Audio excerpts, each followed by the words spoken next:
Hey guys, I'm Alyssa, and for my project, I chose to discuss the topic of brain aneurysms.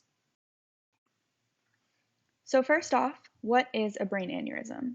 An aneurysm is any blood vessel within the body that fills with blood to become dilated and more than likely bursts. Naturally, a brain aneurysm occurs specifically within the brain but is not subjugated to any one particular area. Depending on where the aneurysm is located within the brain, its bursting can have various effects on the surrounding tissues and functioning of different neural processes. For example, an aneurysm located within the temporal lobe that bursts could potentially disrupt a person's language and speech production as well as auditory pathways.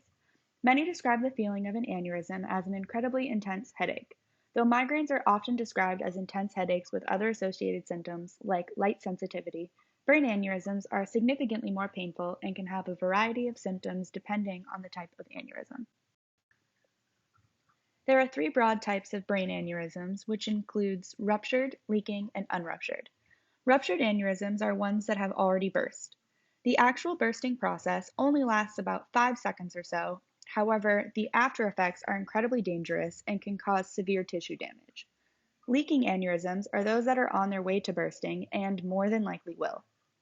You could consider these like slow bleeders. Unruptured aneurysms are blood vessels that are already filled with fluid and have yet to burst or leak. They are incredibly difficult to catch, primarily because they often have little to no signs or symptoms. Unruptured aneurysms can also cause a plethora of problems depending on where they are located. As a blood vessel swells, it can potentially put pressure on other blood vessels, tissues, and nerves.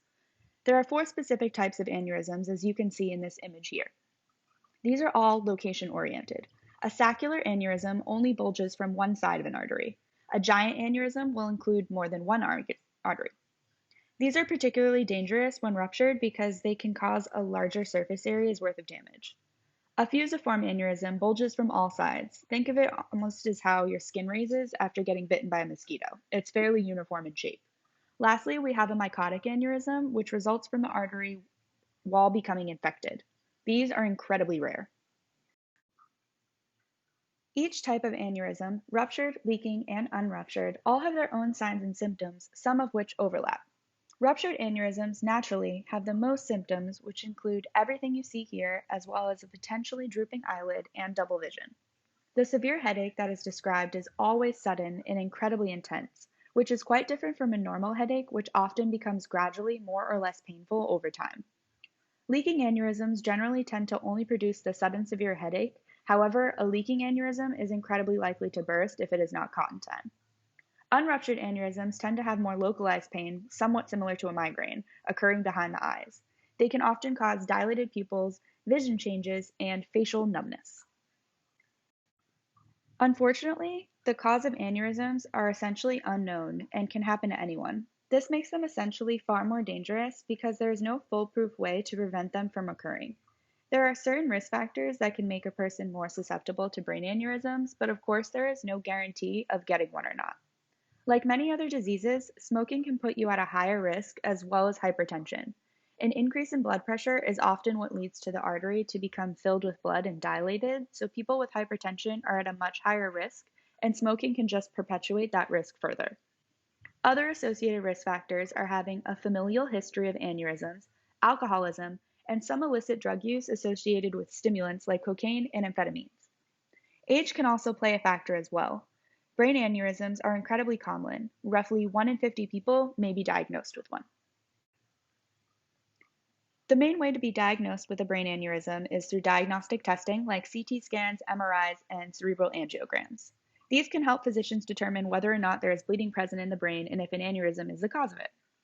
A cerebral spinal fluid test can also be used to diagnose an aneurysm.